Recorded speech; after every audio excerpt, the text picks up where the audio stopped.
So this is Lab 10, and we're going to continue in Lab 10 to talk about LDA and QDA. And I wanted to follow up in this lab on some of the stuff that we had looked at in the lecture, and see how that kind of plays out in real code. So let's look at some of this example we had looked at last time. So here's the example looked at last time where we had generated in the last lab, and we had kind of talked about similar scenarios in the last lecture, where we had generated data from three groups, group 1, 2, and 3. And so our data had one X, and then we had some groups, and we could plot our data. Since it's one-dimensional, we just have our one dimension X, and then we could plot, say, a density plot of the three groups. The reds are over here, the greens tend to live over here, and the blues tend to live over here.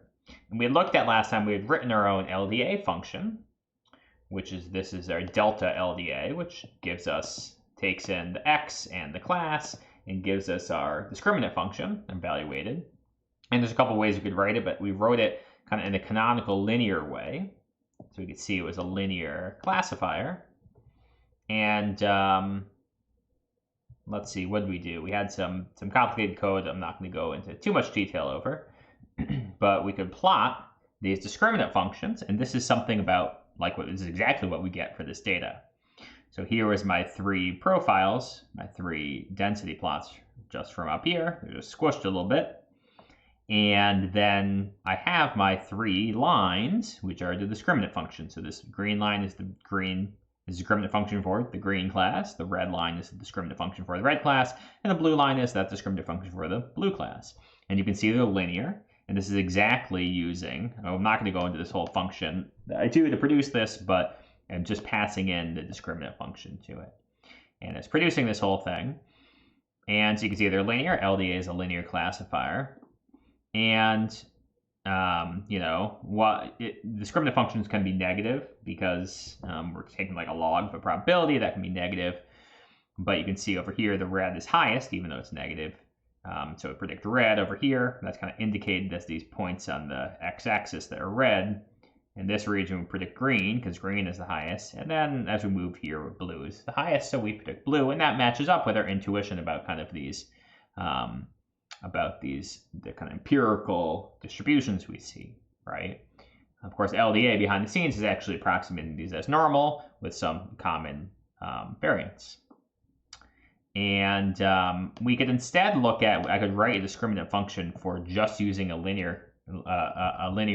regression model, because we said this thing's a linear classifier, and so you could say, well, why don't I, and as we talked about in lecture, why don't I just estimate these things by using regression on my data?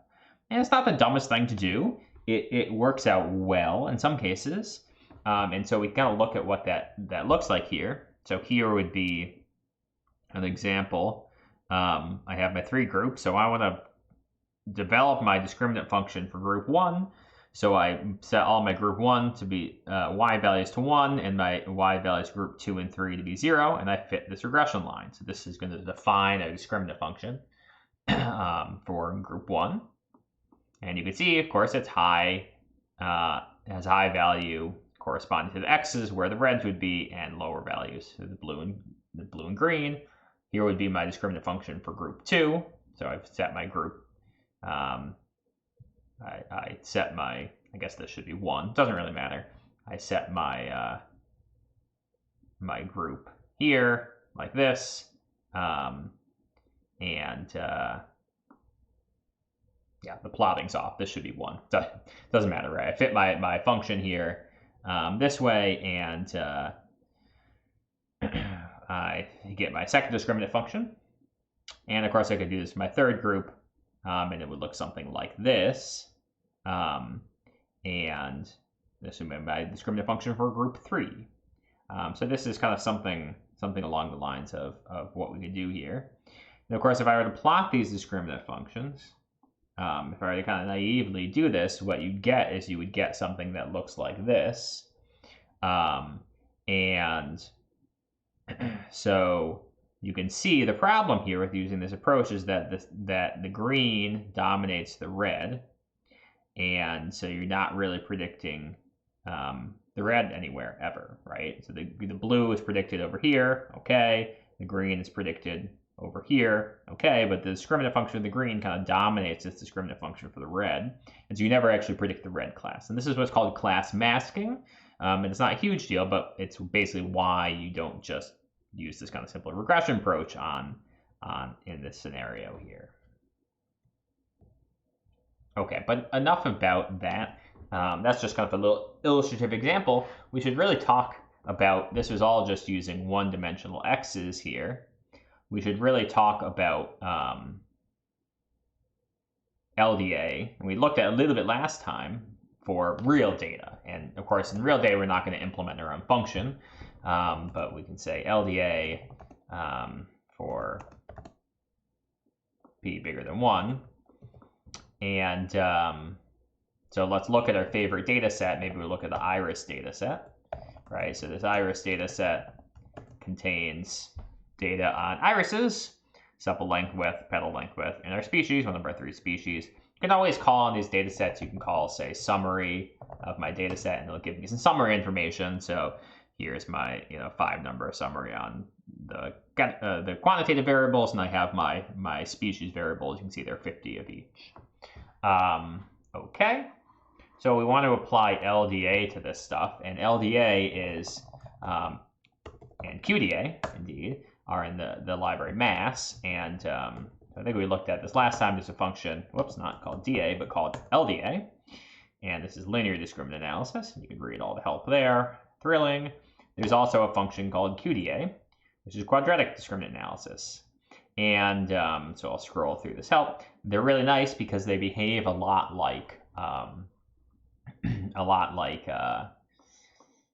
regression, the LM function. And so the same way we apply that LM function, that we did previously, you could basically treat this similar for LDA. So the KNN function, which was a bit awkward to use sometimes, actually, we can use. We don't have those issues for this. And actually, yeah, okay. So let's, for the purpose of visualization, let's just look at certain variables here. Let's look at, first of all, let's pull up the class, which is species, and we want to look at sepal length and sepal width. Okay, right. So this is just for the purpose of visualization. Let's only just look at 2 variables at a time, because we make those pretty plots we did last time. And we looked a little bit last time in a very simple case, but I can make my LDA model by calling LDA, and I'm going to pass in my data set, which I guess I called dset in this. Sorry, I'm going to pass my data set to the argument data. I called it dset in this case. And then just like in LM, I'm going to call, that's not how you spell anything, species. And I want it to be based off of everything else, so I can just use species dot, or you could actually just specify everything out. Sepal length plus sepal width, right? The shorthand for that is just to add a dot. Cool. So I can fit my mod, and if I just call it, it will give me some stuff. It gives me the group means, which is interesting. So this is obviously used, and it gives me some other kind of coefficients. Now we're not going to get too much into it. It gives me these are my prior probabilities. Those are my pi's. There's 1/3 for each. These are my group means. I guess each, those would be like mu1, mu2, and mu3. They're vectors now, so 2 components. And my guess is that these are the linear. We're not going to get into the coefficients that the discriminants are. Okay, so I haven't actually done a test train split, but that's okay for this case. I'm not going to go into that too much because we've seen it before, but you could obviously, in the same way that you do test, train, split, you could, and all that good stuff we talked about previously with K&N, classification, etc. You could do the same thing here. I want to just do some visualization so we can see how, kind of and convince ourselves this is a nice linear classifier. So what do I want to do? I want to just I did this before when I made those nice visualizations for K&N classification. And first I'm going to get the range of my two variables. So the range of sepal width and the range of, what are my two variables? Sepal length and sepal width. So let's say, let's get this correctly. Let's say length is first. I think that should be true. Yeah, length is first. Okay. And then I'm going to just generate a sequence from these. So x1 seq is just a sequence over that range from the minimum for the first one to the second one, right? And I did this last time for K&N, so I'll go through it a little bit quickly here. Whoops, don't want to change that. I just want to change that to a 2, right? So if I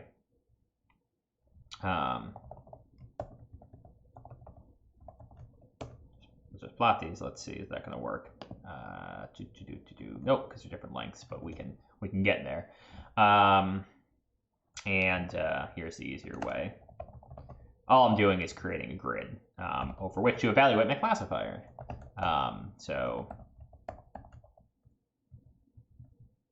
Okay.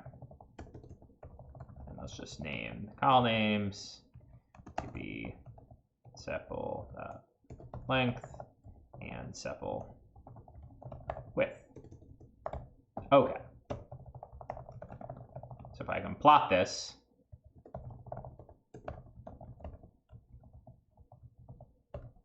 man, these names are really not great. So long. Sepal width. Right, all I'm doing is creating a grid of points, and that's a pretty pathetic grid of points. Let's make it a little denser. We want it to go every point 1. Let's try that. Okay, so cool. So there's my grid of points. I'm not going to evaluate like I did last time for K&N regression. I'm just going to evaluate everywhere, and we can see then the boundaries here. So let's get the predictions.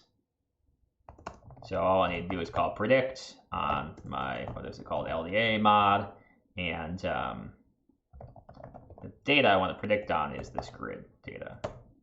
So good, that works. And let's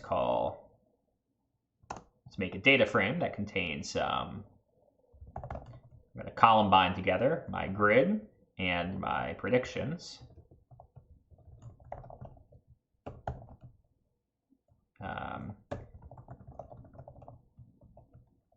And what do I want? Column names of this to be sepal length and sepal. Man, I can't spell sepal.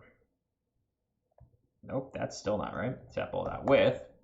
Okay, and the last one is my, what do I want to call it? Predictions. Okay, so this, I do this correctly. There was no S here, right? Okay. Huh. Well, apparently I have a bunch of extra columns. That's funny. What did I do incorrectly here?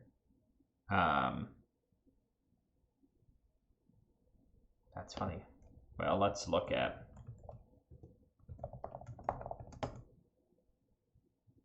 yeah, that's what's going on. So this thing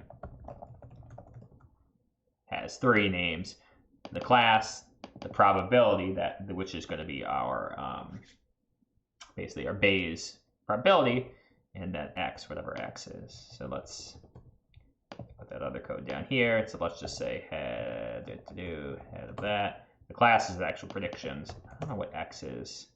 x is just a projection of the data, and if we look at posterior, these are actually the probabilities, right? So for each, this is kind of interesting, for each of these, this is the probability of this first one being in Setosa, versicolor, virginica. So literally, what our base classifier says is it's computed these three things, and then it just takes, it's going to predict versicolor, right? So if we look at the class predictions, the first one you can just read off here. Versicolor, versicolor, versicolor, they're all versicolor, right? And indeed, they're all versicolor. But, you know, if we kind of randomly choose, let's say 123 and 57. So let's just choose some arbitrary indices here. Of course, that's never going to work, is it? Doesn't want to be my friend. I think that's the way to do it, right? Pretend like I code here. So, okay, there we go. So I'm predicting the first one, the versicolor. Yes, versicolor. The second one, the highest one, is also versicolor. Cool, versicolor. And the third one seems that virginica just beats it out, although versicolor is pretty close. Okay, so now if I do this, so I really want that. Okay, so now I get the data frame I want, sepal length width, my predictions, and now we can do the fun part, which is say plot these, and this is basically what we had before. Let's just go grab that code here. So write this, but now I want to just actually plot the predictions from my model there. So x, y, this. I want to say fill is the prediction, and we want to tile it. What do I call it? I do call it prid, don't I?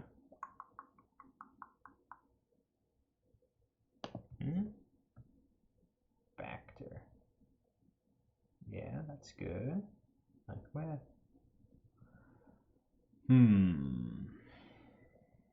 Error rich displaying blah blah blah blah blah blah blah. Not found. Oh, because it should be grid df, not grid. There we go. Okay. Punchline here is that is a linear. So those are linear decision boundaries. This is the way that LDA is breaking up my space. So that's kind of cool. And so if we've wrapped this all up, so this is my favorite move here, right? Every time you want to do something, whenever you copy and paste code, you should always think to yourself, should I instead be wrapping things up into a function? And the answer is always, yes, I should be wrapping things up into a function. So, okay. So we're just going to grab the important snippets of this code, because then what we can do is we can try different models and we can look at what they are and get some nice visualizations of them. So I think this is basically everything here. I get my grid, I make my grid. I don't need this. And then I do my prediction, and I do my plot. Where's my prediction? Prediction here. So then I grab that. Yep. Where do I do my prediction here?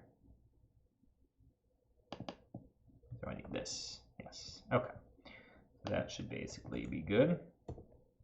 And now instead of this LDA mod, I can try out different mods. So let's just leave it generally as mod, and I can pass in my model, and I can do the predictions on it, which is super cool, and then plot it. So here's my function. I guess we should give our function a name, plot mod. There's my function, and I can say plot mod. And first one I did was LDA, was what? Sepal. Nope, we want species. That's everything, and my data was just my data set. Right, so I'm just playing with some visualization today. And that's the plot we got. But of course, you could try different things, right? So there's no, just like regression, this is linear, but it's linear only in the space of x's that we give it. So, right, so this is the mod, my LDA mod. right? And it's linear, has linear decision boundaries in the space of sepal length and sepal width. But if I add in nonlinear transformations, so what if I want to square sepal width? Now I'm going to get some bending. You see how this is bending now? You could even look at something more complicated. Let's look at like an interaction term between these. I believe if I do that, maybe I do that. Is that an interaction? So now you get some really funky boundaries.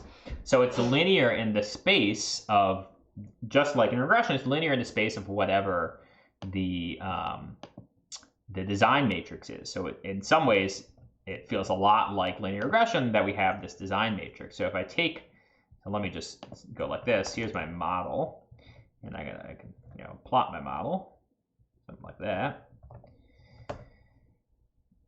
And so you say, well, is that a linear classifier? Yes, but it's not a linear classifier in this two-dimensional space. If I think I can get, the model matrix. Yeah. So here's the model matrix. It has an intercept, sepal length, sepal width, and it has an interaction, a product of those two. So it's linear actually in that space. And so you can play with all sorts of cool different things in that way. I mean, pick your favorite transformations of the variables you want.